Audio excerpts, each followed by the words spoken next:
Mu programu eno basajja ngabo nina omukisa nti ndi naawe mu ngeri y'enjawulo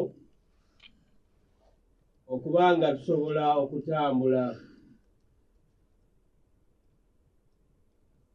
Ennaku z'omwezi zino ziweze 15 mu mwezi guno ogwa July, era bwe ntunuulira ku budde ndaba nga kinkoze bubi eddakiika 7 zimaze okuyita ku ssaawa 4.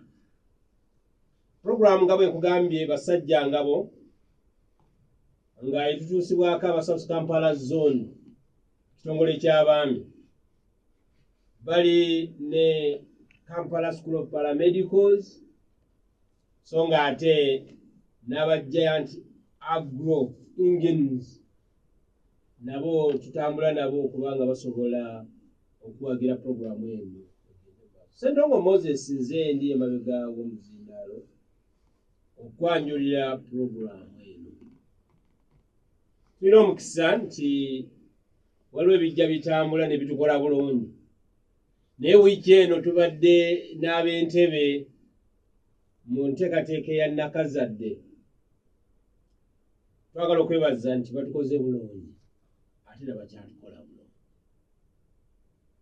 Munzikirize era mbategeeze nti mu nteekateeka eno eya Nakazadde tulina omukisa nti wiiki eno nga tuli n'ab'entebe, ate mu wiiki ejja tugenda kubanga tuli n'ab'emaganya. Ab'emaganya mbatumiddeko era ne mbategeeza nti n'ebintu bitambula balabala.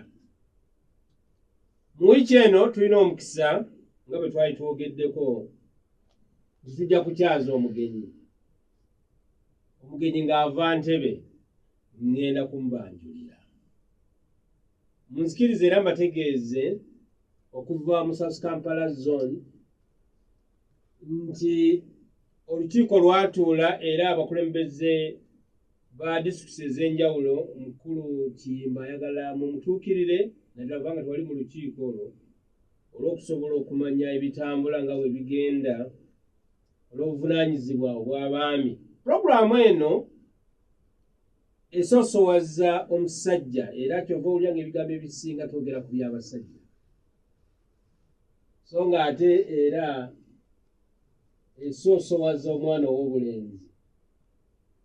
Kiba kirungi nnyo bwe kiba nga omwana ow'obulenzi waali awo naye baba nga mama gw'oliwo oba mukyala gw'oliwo, njagala omagemage omuleete mujjukire nti twogera ku bukulu bw'okweteekateeka obw'okuteekateeka omusajja. Munzikirize mu ngeri enjawulo nga bwe nayogedde mbanjulire omwogezi gwe tulina naye, omugenyi waffe gwe tulina, era ngenda kukusaba osooke owulire ku ddoboozi lye ndyoke mukwanjulire. Mukadde wange buuza ku Buuza Prime Radio. Bassebo ne bannyabo, twebaza Katonda waffe olw'ekiseera kino, era ssebo naawe nkwebaza nnyo olw'okukkiriza okutukyazaako ng'ab'Entebe District. Weewaawo, oyo si mulala wabula nkuleetedde omukadde James Nkata. Weewaawo. Kata James Nkata okuva Entebe naye nga asinziza mu Entebe Central Church. Ndi mutuufu? Weewaawo ssebo. Njogera ku muntu gwe mmanyi era abasinga mumanyi nga omukubi wa pulaani ate era omuzimbi, bamuyita architecture. Kaakati guno omulimu yagusoma era agukoze, waliwo n'obubonero obw'enkukunala bw'osobola okumwogerako. Nze nga Ssentongo nva Makindye, naye nzijjukira bulungi nga bwe twali tutandika ekkanisa y'e Makindye yatukubira pulaani y'e Makindye. Kaakati ng'oggyeko Makindye ne kkanisa eno ey'Ekireka era ye mukubi wa pulaani, si kkanisa eyo yokka. Anaatubuulira naye nkiwulira nti n'ekizimbe kino eky'obulabirizi era omukubi wa pulaani ye mukadde Nkata abaddewo okumala akabanga, era ensonga lwaki tulina omukisa nti bwe tuba nga tumukyazizza ddala ddene eri puroguramu abasajja nga omusajja mufumbo alina abaana ate nga n'abaana bakuze, so alina n'omukisa anaatubuulira naye nnyinza okuteebereza ng'ayinza okuba nga bw'oyita ne okola pate y'abajjajja era asobola okujja. Mukadde wange njagala kutegeeza nti omusajja olina obuvunaanyizibwa okuba nga osobola okuyimirira ng'omusajja engabo. Mukadde wange kadde nkata n'okulwamu eno tusoosowaza omusajja era buli ttaffaali lye tuteekako twagala kuteekako ettaffaali erisobolesa okuba nga tusobola okubeera n'omusajja gwe tusobola okugaa nti oyo omusajja ngabo. Simanyi kiki kyoyinza okwogera ku kibaita omusajja engabo. Omutwe guno mulungi. Ndabamu ebigambo bibiri, omusajja ate n'engabo. Engabo temanyiiko akatono nti edda baazikozesanga okuzirwanyisa. Era omusajja bwe yakwatanga effumu nga kye kintu ekibeera mu maaso ge ekimuyambako okwewonya ebizibu, gamba ng'okufumitibwa obusaale n'amafumu agava mu mulabe we. Kakati ebigambo bino bibiri bigatta omusajja ngabo obanga agamba nti omusajja ono yagenda okubeera ekintu ekiziyiza ebizibu okubeerawo, oba alina ekintu okwaŋŋanga ebizibu ebiva mu maaso ge oluusi ne mu mabbali ge. Awali ekibuuzo ekisooka, waliwo ebiva mu bazadde kubanga kati mu bazadde waliwo ebiva mu bazadde ebisobola okukola omusajja gwe tugaa nti oyo omusajja ngabo. Waliwo ebiva mu bazadde. Actually omusajja engabo yennyini tatandikanga musajja, atandikanga mwana. Ate omwana ava mu bazadde. Abazadde bano ye background oba kyekinyusi kyekitandikirwako okuba nti tufuuka abasajja engabo. Omwana omuto katumukeesa eno katwale mwana omulenzi, waliwo ebintu by'alina okujja ku bazadde, values.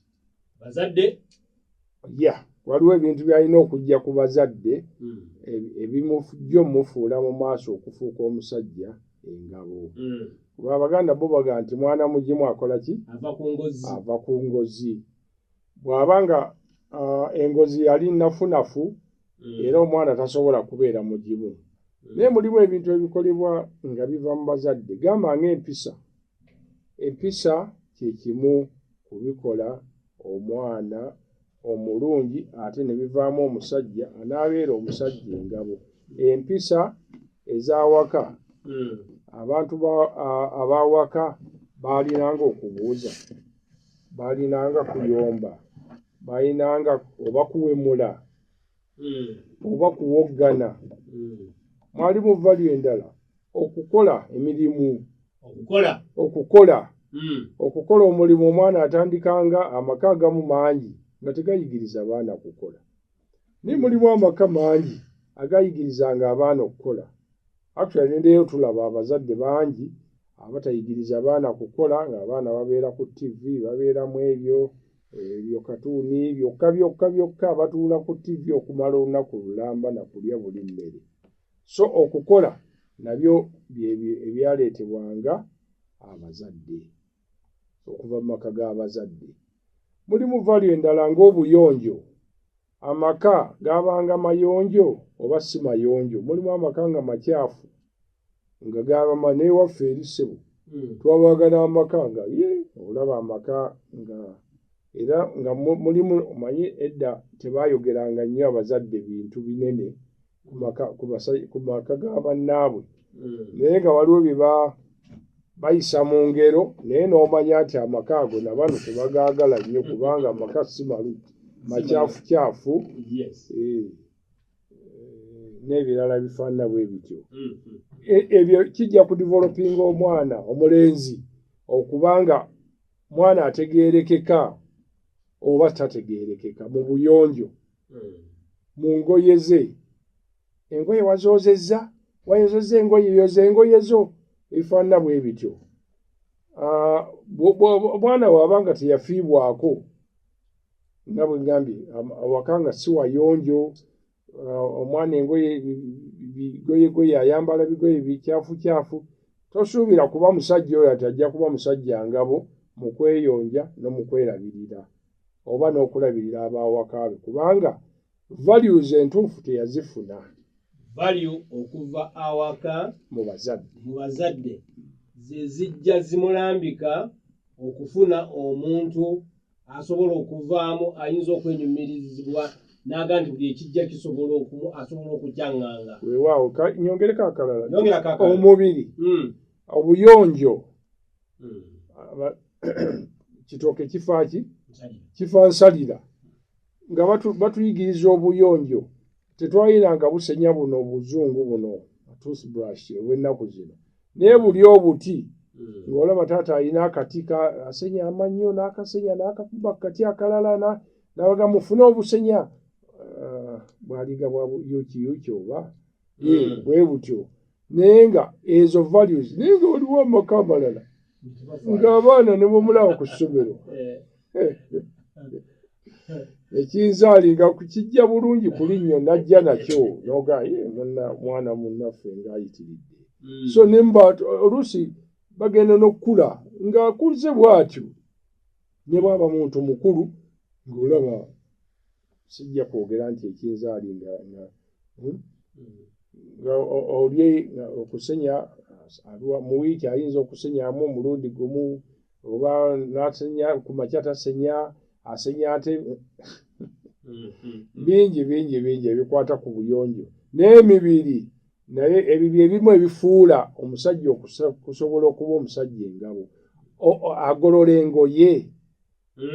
Edda twayiranga epaasi zino ez'amanda, n'awuuba n'agira ki, naye engoye n'olaba maama ng'azigolola ne taata ng'agolola, n'ajjayo n'obutambaala obwo bayinanga empale mu matiriyo obulungi, n'olaba muzeeyi n'akayisaako n'agolola empale ye, n'olaba nga akakindo kasala n'ensowera bwebagambanga. Kati n'abaana, mulimu abaana of course babiraba ne basiima era ne babyagala. Kakati ebyo bivaamu omusajja engalo, baga omusajja oyo abeera smart, engoye ze aziyonja bulungi. Naye omulala wajja mu ssaati akasuka awo wansi ne babirinnyalinnya biki ebyo. Eri waffe tulina omusajja muzeeyi, sijja mwogerako linnya naye abamumanyi ayite be bamumanyi, ayambala musajja muzeeyi naye ayambala n'anyuma, engoye ze ziri smart. Era waliwo olumu yatuyigiriza kambayigiriza engeri ya bw'ojjangamu ekkooti ng'ogiteeka awo ogifunyanga bw'oti, mukitegedde tomala gakasuka wali faagifaagi. So ebyo byonna bikola omusajja engabo. Mulimu ne mwalingamu ne family life by the way mu maka g'abazadde nga waliwo ebintu ebimu bye babayigiriza nga bikwata ku family life, naye mu ngeri eterambuliddwa naye nga mweri. Temutambula bwe muti, temutambula baana b'abagundi abo balina empisa embi, ebyo temwasosietinga, temukwatagana, temugendanga nnyo mu maka g'abali, abaana b'abali balina empisa embi, ebyo bya family issues. So sebuka ekyo toyanze gemmanyi nga mbawuliriza otegedde obukulu bw'okubeera omuzadde, nga kitegeeza nti ekyo ky'otandise okusimba oba ky'otandise okukola kisobola okuteekateeka omujjo ogunaddako. Mukata ddala gwe naawe olina by'oyinza okugamba nti bino byentambuliddemu, olina sitole gy'oyinza okuga nti nti ddala bino wamala kubiraba watatu, kubanga waliwo ebintu ebimu bye tutambula nabyo nga tubiyize buyizi. Olina towulira nga kirungo nga kyavaka ky'otambuliddemu? Mwebiri ati nga bwe nagambye nti mwana mugimu ava ku ngozi. Nze kye nalaba era kye mpaddeyo amagezi naddala ku baana abavubuka abato nti ntera nnyo n'okyogera naddala bwe mbafunye omukisa ku by'embaga z'abantu ntera nnyo bagamba nti olina bye walaba ewa kitaawo ebyali ebirungi ebyo mubitwale mu maka gammwe bw'olaba ewa kitaawo nga waliyo ebibi ebyo tobitwala mu maka gammwe omwana ono onaabeera omusajja nga waliwo by'ateekwa okulaba nga birungi awaka ewaabwe ate si byali birungi awaka ewaabwe bw'ototuuka ku leve eyo ey'okugamba nti kino tekyali kirungi ewaka ewaffe ekitegeeza naawe ojja kgenda bw'otyo ekyokulabirako senga taata yali agaba ennyama n'akikasuka abaka yabaka naawe nonga nti oyo nno yali nange bwe ndikula nange njagala mbeere nga taata nga nze ngaba ennyama ng'otutte ekyo kati omukazi bambi yakula nga ate ewaabwe si bwe bali olaba nti ekikola bakulu oba akabonero okasudde so mulimu ebimu ebirungi mulimu ebimu ebitali birungi ayinza okuba nga ng'omusajja ngambe ki oba ennyumba zetwakuliramu zaalinga za ttaka mud and water abazungu bwe bagiyita abazimbi emmuli n'emiti n'akadongo n'ettaka kakati bwe mbanga nayagala nnyo taata wange n'ebyo byonna bye yayina mu bulambalamba bwabyo ekitegeeza nze sigenda kuzimba nnyumba yaki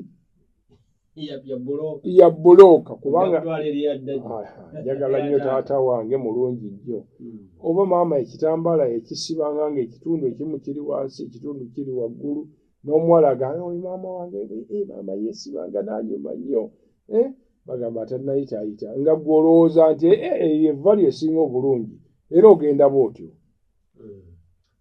mukadde James njagala kuzzayo ku mabega kakini kubanga ntegedde nti oli muzimbi oli mukubi wa pulaani njagala twogereko kubanga eno puroguramu y'abasajja twogereko katono ku bukulu bw'okuzimba eby'omusajja nga mulimu n'ekibuuzo ekigambye osobola otya okuzimba wakati mu bikolebwa ebingi so nga tezo ssente sinyingi abaganda bagaa nti akeezimbira tekakola ki tekaba kato naye nze njagala okugamba naddala abavubuka abato nti mu bintu ebingi bye balina okutunulako ebimu ku byo ebikola omusajja okubeera engabo kwe okufuna n'akanyonyi baali boogera nno kanyonyi obunyonyi nze ntero nnyo bulaba eyo gye tuzimba ne ku masayiti na biki biki olaba akasanke nga kaleeta obuntu butono bwebutyo ne kazimba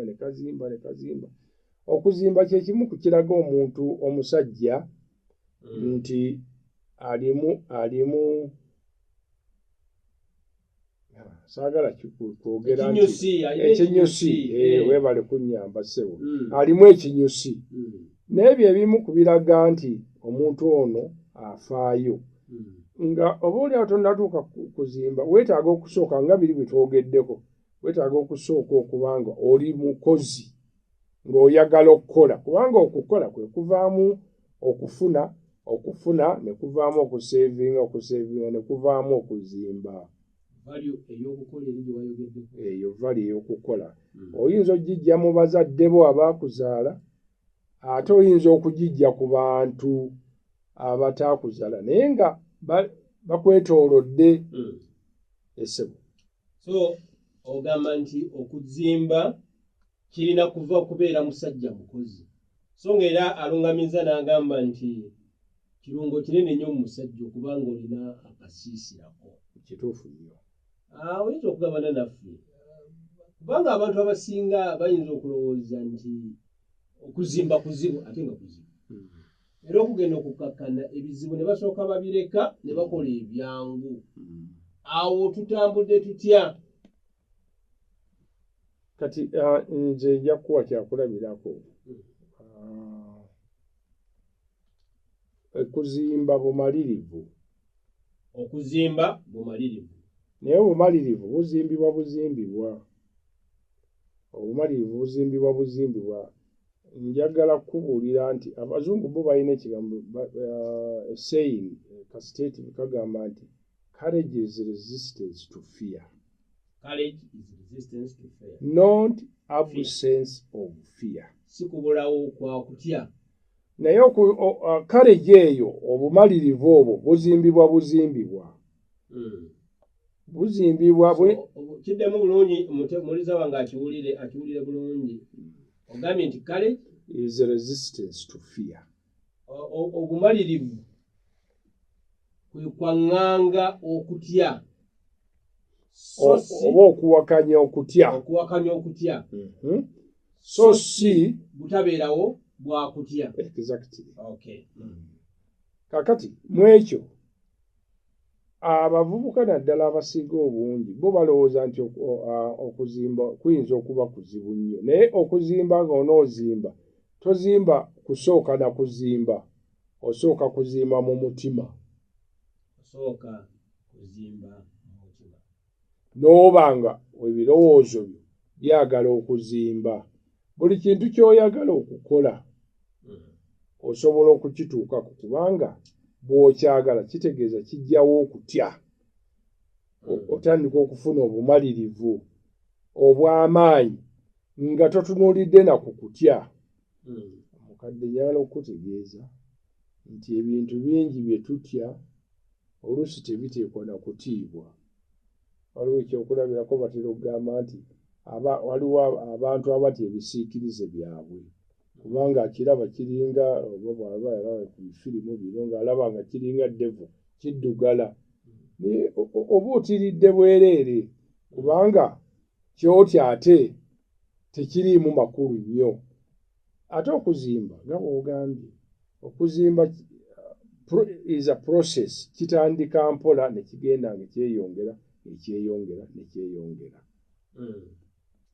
Otyo omusajja engabo bakugambye nti otuuka okuba ng'osobola okulowooza okubeera nekiso, naye oba ekisobaawo okuzimba, naye olw'okubanga nti ebisoomooza bingi weetaaga kumala kuzimba mu ggwe obuvumu. Obuvumu busobola okuyamba okutandika okuzimba. Abantu bangi balina ennyumba, otuuka okuba ng'ozimba ku nnyumba. Nange ninayo ku obusu bwange awo. Watandika okuzimba mu nnyumba? Natandika okuzimba nalina emyaka 20 mu okuzimba okwange, okuzimba ennyumba eyange nalina emyaka gyali gya kivubuka. Tutwale bwekiti gyali gya kivubuka, yalinga emyaka nga 29. Olwo owasizza ddi? Kitegeeza nti wazimba omaze kuwasa, wasooka kuwasa n'olyoka ozimba. Abantu bano ebintu bino babyetaaga kubanga tufunye omuntu okuva Entebbe ate alina experience kwe tusobola okugabanirako ddala. Tubulirako katono nnyo awo wotandikira ovudde mu ssomero. Kakati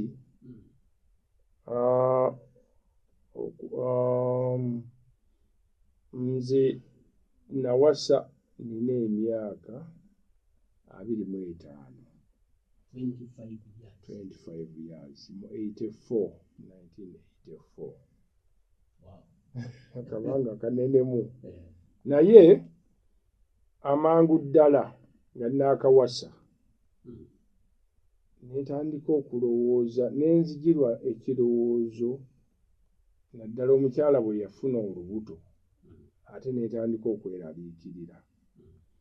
Nenjogera nga akagambo nga mugamba era teyakyagalanga naye ng'akiddamu. Naye nze ndalaba yalinga ekinsindika nga mugamba nti njagala tuzimbe bwe tunaazimba mbe nga nina bwenfiira awo. Nayogeranga nnyo ti bwenfiira awo. ekyo nno nze kunze nakyagala era nakati nkyagala naye nga buli lwenkyogera nga munne takyagala naye mu kuzimba nga sinaba kuzimbira ddala nasooka kugula munyolo ogw'oluggi omunyolo ogw'oluggi waliwo gye twali tukola eyo kakati ne wabaawo waliwo omusajja yayina eminyolo egyo oba yagugjawa oba yagubba simanyi naye naŋŋamba Makyembe nga mpita Masembe taata wange bamuyitanga Masembe ati nga mpita erinnya lya kitange Makyembe gwegula munyolo wuuno wakuzimba nengugula kati nga olumaze okuwasa mukyala ne mugamba nti omunyolo bwe yagulaba bwe nagutwala awaka ne nguteeka awantu wanaagulabira naye nga sigumulaze naye nga maya gyagula bananga omunyolo waguze gwaki ngenda kuzimba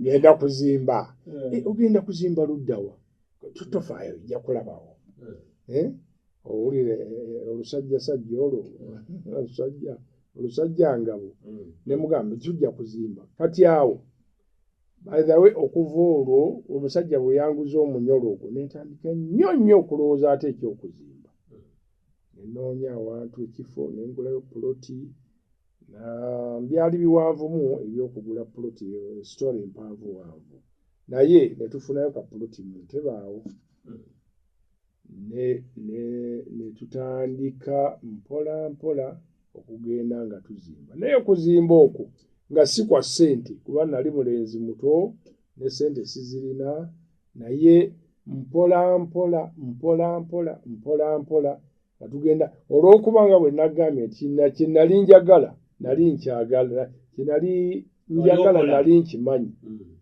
ate nga nkyagala ekyo kyampaliriza eyo ye yali force behind ngenda maaso nzijukira ne sementi omwe yasooka owaddiwe yampola namuwole nanga ntera okukulaba oyita wano nkulaba ng'ogenda okukola nga tukola mu wakisi eyo ojja kuzireeta era sente ze nenzitwala nga kakati n'atandikanga n'okumpa ebintu bwatyo netusobola okuzimba ennyumba yaffe yasooka. Amiina, twagala okwebaza maaso awo ngenda kuddira katono nnyo osobole okugabana naffe abaagalwa ensonga tugenda kugyogerako ddala obukulu bw'okuba ng'osobola okulowooza ku kuzimba gwe ng'omusajja eyo gy'oli naye njagala weetegereze nti batugambye nti nga tonnaba kuzimba olina kwezimbamu buvumu obusobola okwaŋŋanga abantu b'Entebbe bano njogera ku Entebbe district kadde nkata ngenda kuwa omukisa abawuliriza basobole okwogera ku comments basobole okukola naye nga sinaba kubawa nabalabidde nga bakuba bwe bali awo njagala obeeko obubaka bwowa eri abaana ngamba abalenzi abagenda okufuuka abasajja bubaka ki bw'osobola okuwa kubanga tuvunaanyizibwa ku mulembe oguddako kaakati. Webalinye ssebo amagezi ge nandiwadde nnyo naddala abavubuka abato ekisookera ddala kwe kuwulira amagezi agabaweebwa naddala abantu abo basinga obukulu kubanga bw'ogaana okuwulira taata wange yaŋŋambanga nti yatugambanga ewaffe nti mmwe muwulire omuntu yekka akwagaliza obulungi asinga okwagaliza obulungi mu nsi eno ye muzadde wo. Kaakati omuzadde yasookera ddala okuwa omwana amagezi kati abaana abato abavubuka abato bateekwa okusookera ddala okuwulira abazadde baabwe bye babagamba bye bababuulirira abalina omukisa gw'okusoma basome alina omukisa gw'okusoma soma bwe bakugamba nti kola oyinza okuba tokyagala nga naffe nga nange kennyini njogera ab'ewaffe bwe twali nga tetwayagalanga kukola naye olw'okukola okwo twakiraba nti oluvannyuma ate kye kyatufuula ffe si ffe tusinga obukukunavu mu nsi naye waakiri tuliko we tuli yadde ssebo ebigambo ebyo byendabira ddala omusingi ogwo gwe gusinga obukulu. Weewaawo muwuliriza Prime Radio ngenda kukuwa omukisa kubaako kyoyogera atandike naali ku ssimu.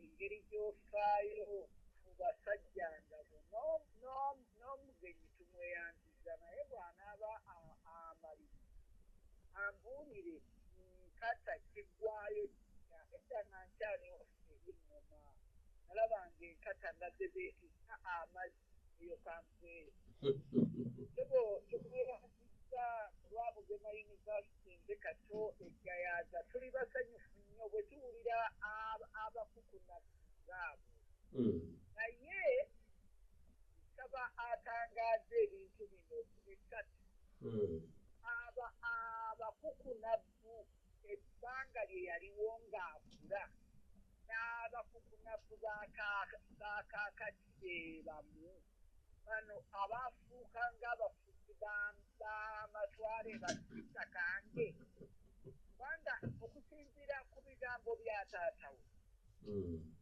n'eggwanga engeri gy'ebifaanani n'abakukunafu engeri gye beeyisaamu abavubuka baagamba balina bye basobola okubba newankubadde si bonna naye tulaba nnamba esinga nabadde ntunuulira nayise ku paalamenti neeseka n'engweri natunudde omuntu eyeesimbawo okuva ku CA naguno gwakakyatufiirako oyo ayina ekigambo eryaba abavubuka ekirala bw'atunuulira ofiisi abazimaamidde abatafulumana mu motoka kusobola kwogera kikigambo tulina ne gwe twalabye nga abamukuuma bamutereeza ekifaananyi ekyo ayinza kukinnyonnyola atya ekisembayo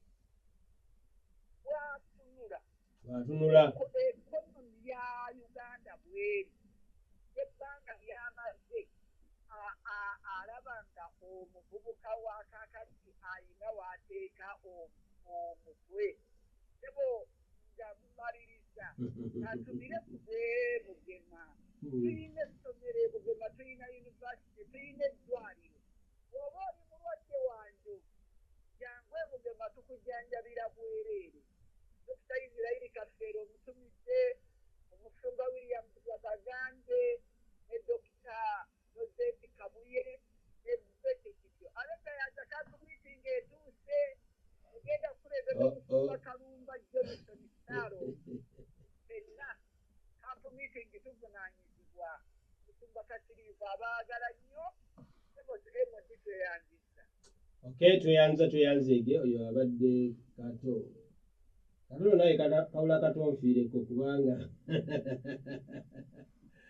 naye obubaka bwa Kato ebibuuzo byabuuzizza bagenda kusobola okumuddamu era nze kangende ku mukubi ali ku Prime Radio. Hello.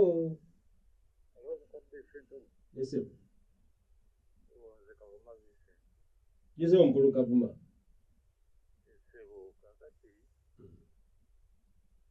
Omusajja ngabo abavubuka balina okutegeera nti engabo ekintu ekirindirira buli kizibu kyonna era abagenda mu ntalo babeera n'engabo okwaŋŋanga buli akaali akajja gyali engabo eno ebeerawo okutaasa era omusajja abeerawo okutaasa mu buli mbeera yonna etuba twagala okutegeeza abavubuka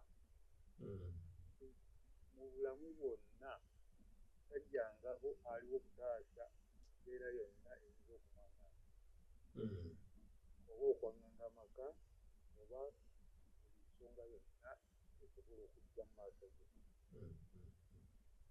Ekirala nti omusajja abagenda mu ntalo osobola okugenda n'ovaayo ngenza bwe tewali kasaale kaji. Nno weebaza Katonda nti nno awo oyiseewo ne watabawo kasaale kakwata. Naye ate omusaale obujje bulina okujja gy'oli mu buli ngeri yonna. Obula abantu abamu batendewalirwa akasaale ne kamukubako ne kakuba ku ngabo eno n'aggwamu amaanyi n'alabika ng'ate alinga ataategeera nti nno ye engabo. Esebo ng'omaliriza mukadde wange. Sebo enjagadde okutegeeza omusajja yenna Yesebo mu buli mbeera yonna alina okutegeera nti ye ngabo etobezza ku busaale bwonna. Katonda wakuyamba n'otabufuna nga bujja gy'oli weebaze Katonda. Ebyo ebigambo byange teyanza nnyo mukadde wange. Neyanzeege mukulu Kavuma Vincent nga ensonga agamba nti olina okuba nga weeteeseteese okwaŋŋanga buli ekinajja. Njala mu ngeri enjawulo okutumirako bannantebe mu ngeri enjawulo okutandikira ku Nsumba Nsereko ekifo amazzi. Sebo tukutumiddeko, njagala okutumirako ku Senga Margaret Lutwama, tukutumiddeko. Njagala okutumirako ku mukulu Nsigalidde ono yatwala ne zooni yonna eya South Kampala zone. Mukulu Mukadde Nsigalidde tukutumiddeko nnyo. Ali ku Prime Radio. Hello. Yes, sir. Omusajja wa Kabaka Ubwene mu luka gwe tweyanze mutaze Ebulemenzi. Yes, sir, omusajja wa Kabaka. Ajja kubuuza omugwe mukama waffe oyo. Yes, sir. Omuzadde azimbira omwana ennyumba namuteera mu buli kimu namuteerawo n'akawunti kwajja akasente. Tumwogerako tutya omwana oyo gwe bakoledde ebyo. Oba ate ndaba olwo taata we yabeera engabo y'abaserengabo era nga ye emirimu gye ndowooza omuteesa oyo avuddeko ayogedde bulungi naye engabo ye teriko yadde akasaali kimukiryawo kati awo wagwawa buli kimu omuzadde amugamba nti kuba abantu abaana abamu balina ebintu nti ennyama eva mu tamanyi giva kimu wakisanga gamba nti gwe kuzimbisa ayinza okuba n'abaana abalinaye nga bweokuya muzimbisa ekyo tuyogereko tutya abeera mu kyalo tukimanyi kuba taata waliwo abagagga abakuwa ekitundu eri emmanga n'azimba ennyumba ye yesubi n'abeera awo nga buli kimu taata yakola buli kimu kwongera kutangaza abantu abo bagwa era mu ngabo webale nnyo njagala kutumira reverandi wange Patrick Kato ekigulu era awezezza emyaka 55 mazaalibwa ge happy birthday ndeye bulungi nebale kuweereza weewaawo tweyanzege oyo musajja wa Kabaka amulamulirako omuluka ogutwala w'Obulenzi Town Council. Tweyanza ssebo tweyanzeege ate naffe katwegatte ku kwagaliza Musumba Kato omusumba wa Church of Uganda ew'Obulenzi. Ali ku Prime Radio Mukisa Gugwo. Yes, sir. Samuel Waiswa tusanze okuwulira ssebo.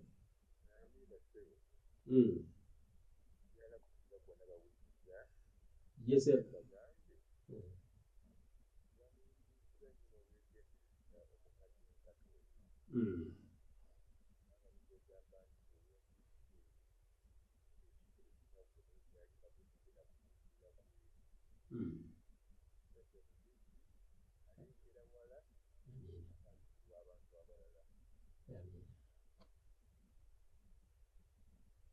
tweyanza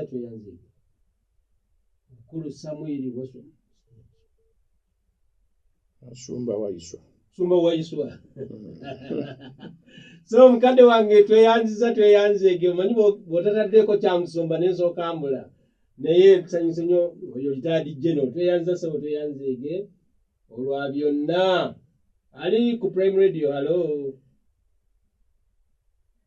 kale mukwano ye mukwano yongera ku ddoboozi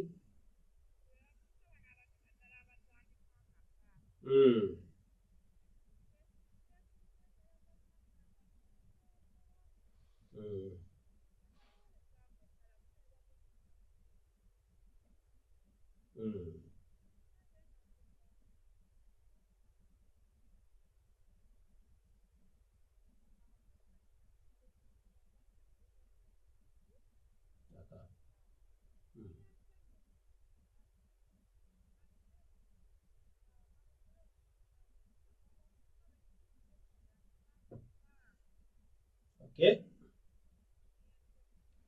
Kale nnyabo tweyanzege waliwo wanaweereza obubaka nti mukadde teyakeera nnyo emyaka 25 sibona okiddamu mukadde tewakeera nnyo kuwasa ku myaka 25 ali ku Prime Radio. Halo weewaawo sebo kale mukadde wange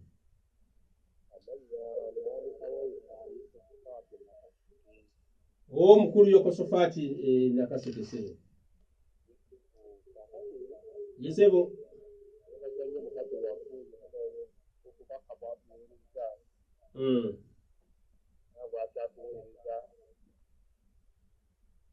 era nange nyongerako ettafaali ku nsonga eyo ey'abavubuka abasajja engabo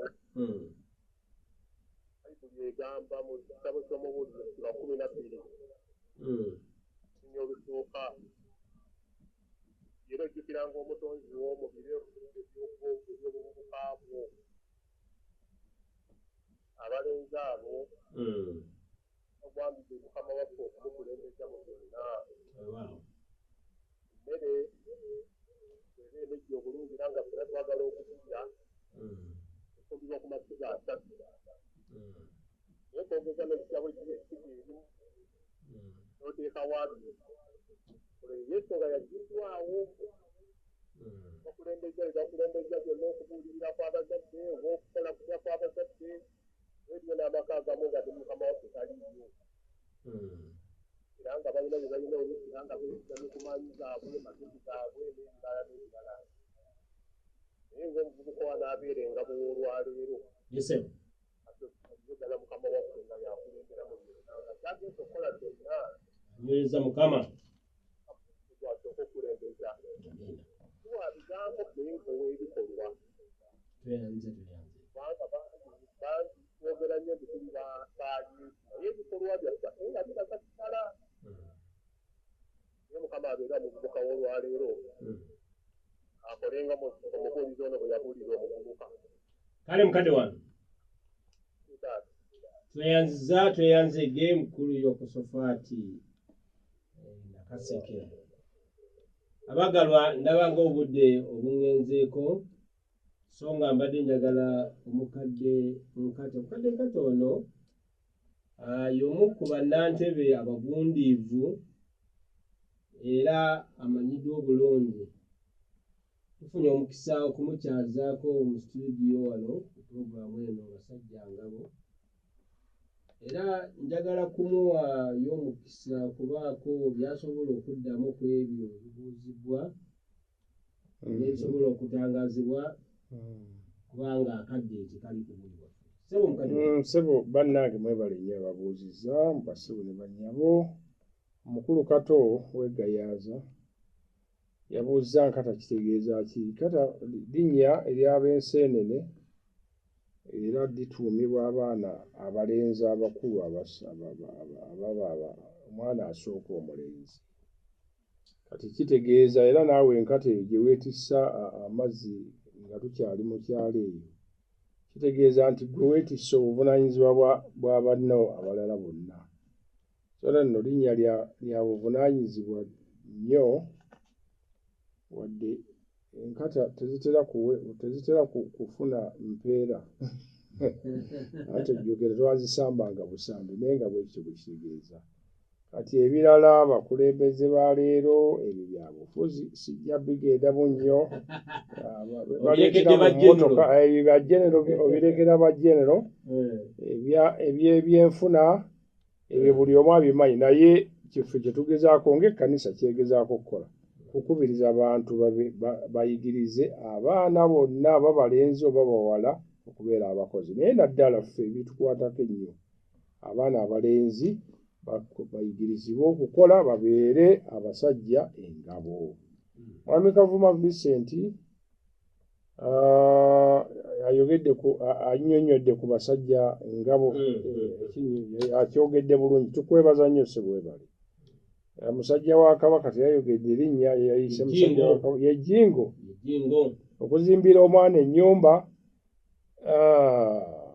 Oyinza okuzimbira omwana ennyumba naye nga tomuzimbye era ndowooza aba tafunyeemu. Ndowooza okuzimba omwana kye kisinga obulungi okusinga omumuzimbira ennyumba kubanga abasinga okuba n'ennyumba ezaabwe n'ebirala ebyabwe bakadde baabwe si bye baabibawa naye baabazimbamu ebyo ebinaavaamu ebyo bye bayina. So ekyo ndaba kye kisinga obukulu. Musumba Waiswa abadde asiima musumba wange nkulamusizza n'omukyala mbaagaliza ebiseera ebirungi ebya ritayamenti era Mukama tumwebaza kubanga akyakkuuma. Naye abavubuka bwe baba baagala bawulira naye abamu tebaagala kubanga bwe bati abamu bwe bati bwe baakuzibwa.